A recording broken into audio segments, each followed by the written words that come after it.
Ya, sementara itu masyarakat Gampong Lambreng Menasa Batring, Kecamatan Kurung Barunajaya, Kabupaten Aceh Besar, memperingati Maulid Nabi besar Muhammad SAW 1440 Hijriah. Dan acara Maulid tersebut dipusatkan di Minasah Gampong setempat dan berikut liputannya.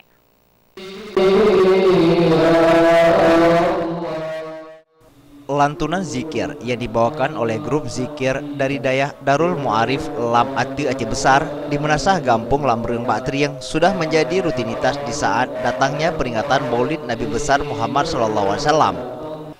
Pada peringatan Maulid kali ini, masyarakat Gampong Lambreng Batring secara swadaya dan atas bantuan donatur menyembelih 3 ekor lembu dan 6 ekor kambing yang menjadi menu utama kuah belangong untuk dibagikan bagi warga maupun untuk dihidangkan bagi para tamu undangan.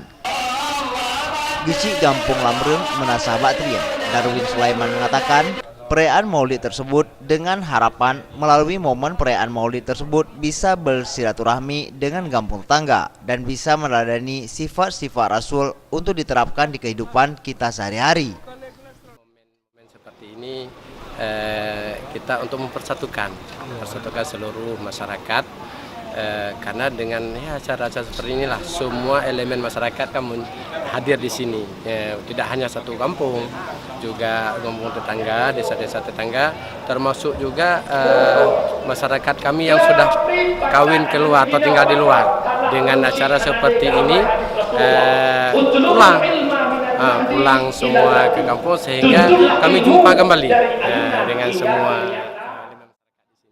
Sementara itu, tokoh Kecamatan Kurung Barunajaya Aceh Besar, Amiruddin mengatakan, perayaan Maulid tersebut bukan seremonial saja, namun perayaan Maulid ini merupakan bentuk cinta kita kepada Nabi besar Muhammad SAW.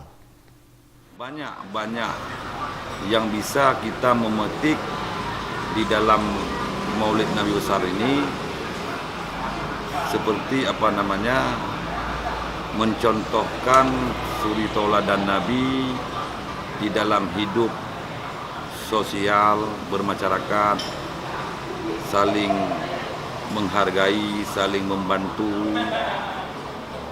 Tetapi yang paling utama adalah rasa kepedulian kepada anak yatim dan masyarakat miskin.